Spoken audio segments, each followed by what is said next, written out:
بسم اللہ الحمد للہ والصلاة والسلام علی رسول اللہ ومن تبعہ ووالاه وبعد عن ابن عباس ان معاذا قال بعثني رسول الله صلى الله عليه وسلم قال إنك تأتي قوما من أهل الكتاب فادعهم إلى شهادة أن لا إله إلا الله وأني رسول الله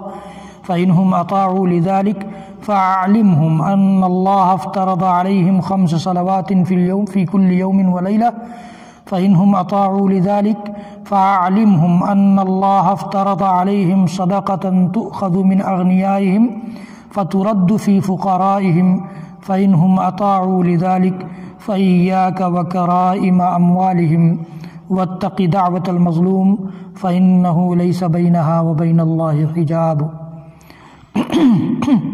صحیح مسلم کی یہ روایت جو 29 نمبر کی حدیث کے طور پر امام مسلم رحمۃ اللہ علیہ نے ذکر کیا ہے، اور اس کے لیے جو ہیڈنگ قائم کیا ہے الدعاء الی الشہادتین و شرائع الاسلام، 2 گواہیوں کی طرف بلانا، 2 گواہیوں کی دعوت دینا اور اسلام کے احکام کی طرف دعوت دینا۔ 2 گواہیوں سے مراد اللہ تعالیٰ کی وحدانیت اور رسول اکرم صلی اللہ علیہ وسلم کی رسالت۔ عبداللہ بن عباس مشہور صحابی رسول ہیں جن کو حبر الامہ کہا گیا ہے، امت کے عالم۔ اللہ کے رسول صلی اللہ علیہ وسلم نے ان کے لیے دعا کی تھی کہ اللہم فقہہ فی الدین وعلمہ بالتأویل، کہ اللہ انہیں دین کی سمجھ دے دے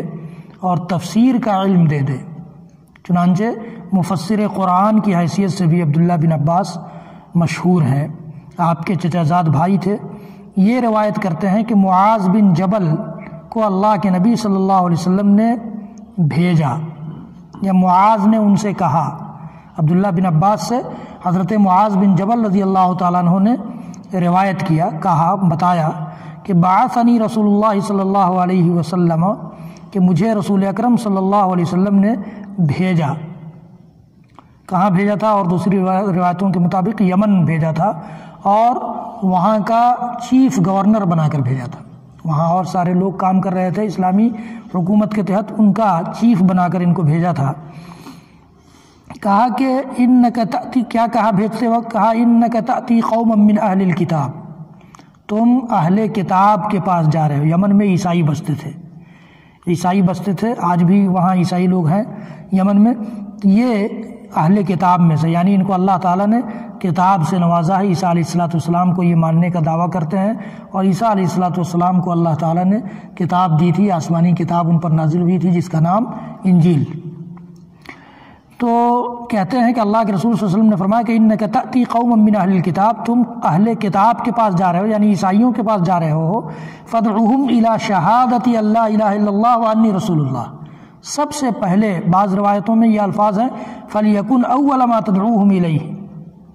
پہلی وہ چیز جس کی طرف تم ان کو بلاؤ گے، جس کی طرف دعوت دو گے، کیا ہونی چاہیے؟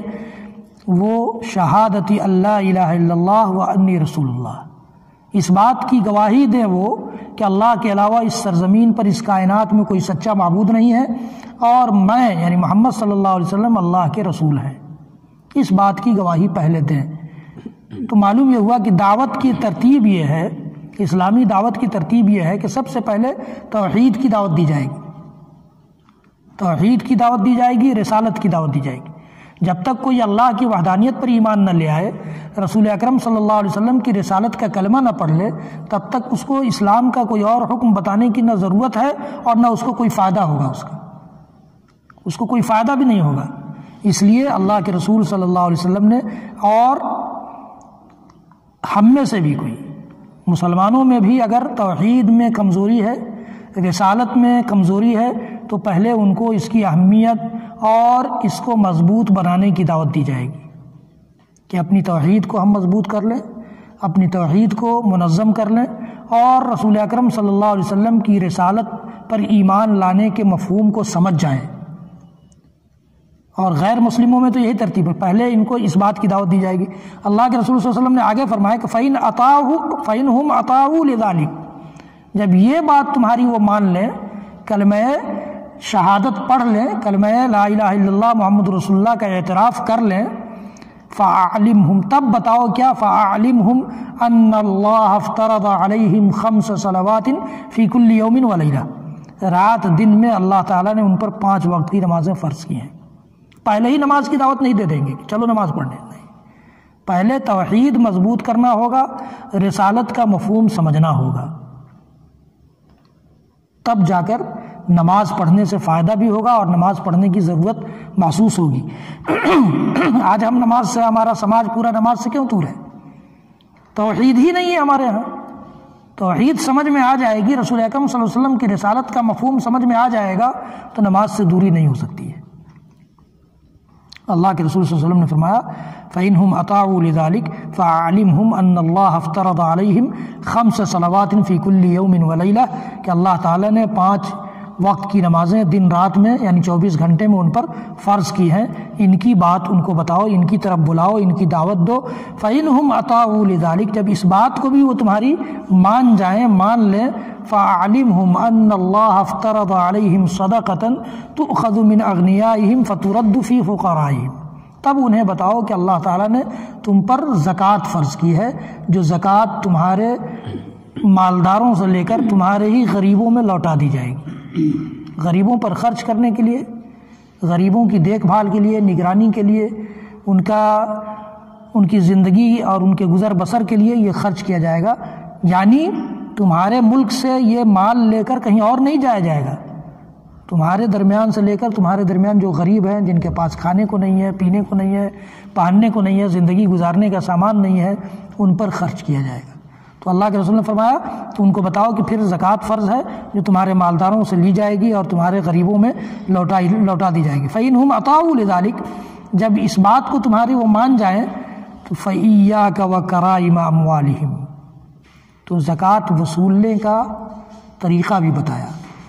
کیا بتایا؟ کہا کہ یہ نہیں کہ جاؤ تو ان کا اچھا مال تم پہلے سے وہ ٹارگٹ کر لو کہ اسی میں سے زکوٰۃ لیں گے۔ غلے کی کئی قسمیں ہوتی ہیں، جو لوگ کاشتکار ہیں،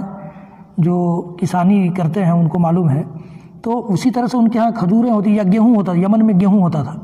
اب بھی ہوتا ہے۔ تو یمن میں گیہوں ہوتا ہے، تب گیہوں یہ نہیں کہ جو اچھا گیہوں ہے تم کہو کہ نہیں زکوٰۃ میں یہی دینا ہوگا، اور دینے والے کو بھی یہ نہیں سوچنا کہ یہ سب سے ردی ہے اس لیے یہی دے دو، دونوں کو بچنا ہے، وصول کرنے والے کو بھی بچنا ہے اور دینے والے کو بھی بچنا ہے۔ معلوم یہ ہوا کہ خیریت کس میں ہے، اچھائی کس میں ہے کہ بیچ والی چیز اختیار کی جائے، بیچ والی چیز ہم ٹارگٹ نہ کریں اور دینے والا بھی یہ ٹارگٹ نہ کرے کہ ہم ردی مال ان کو دے کر کے بھیج دیں گے، پھٹا ہوا نوٹ ہے مسجد میں ڈال دو چندہ میں، نہیں، فَتُرَدُّ، تو اللہ کے رسول نے فرمایا کہ فَإِيَّاكَ وَكَرَائِمَ أَمْوَالِهِمْ، ان کے اچھے مال کو زکوٰۃ میں وصول کرنے سے یا لینے سے بچو۔ وہ خود دے دے خوشی سے، کوئی بات نہیں ہے، یا ان کا سارا مال اچھا ہے تو پھر تم کو بچنے نہ بچنے کی بات ہی نہیں ہے، لیکن تم پہلے سے ٹارگٹ نہ بنا لو کہ اچھا ہی مال لیں گے اور دب مال نہیں لیں گے۔ وَاتَّقِ دَعْوَةَ الْمَظْلُومِ، اگر ایسا کرو گے تو یہ ظلم ہوگا ان پر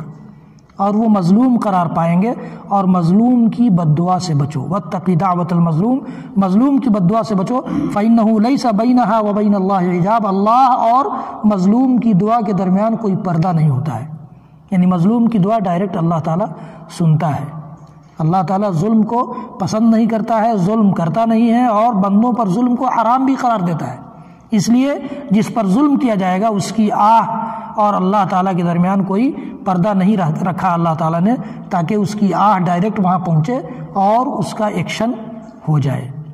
یہ اللہ کے رسول صلی اللہ علیہ وسلم نے اس حدیث گرامی میں ہمیں اور آپ کو تعلیم دی ہے کہ دعوت کی ترتیب یا اسلامی کام کو آگے بڑھانے، اسلامی کاز کو آگے بڑھانے کی ترتیب یہ ہونی چاہیے کہ سب سے پہلے اللہ کی توحید اور رسول اکرم صلی اللہ علیہ وسلم کی رسالت کی طرف لوگوں کو بلایا جائے، اس کی اہمیت سمجھایا جائے، اس کا مفہوم ان کے ذہن میں اجاگر کیا جائے، اور جب اس بات میں وہ مطمئن ہو جائیں، اس بات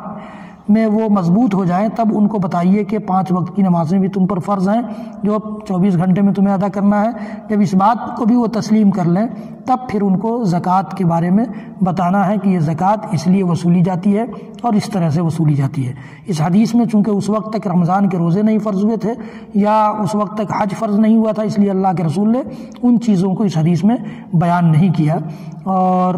باقی اسی معنی کی اور بھی دوسری حدیثیں اس باب میں انشاءاللہ آئیں گی تو اس سے اور مزید وضاحت ہوگی۔ رب العالمین سے دعا ہے کہ رب العالمین ہم سب کو کہنے سننے سے زیادہ عمل کی توفیق بخشے، ہم سب کو توفیق دے کہ ہم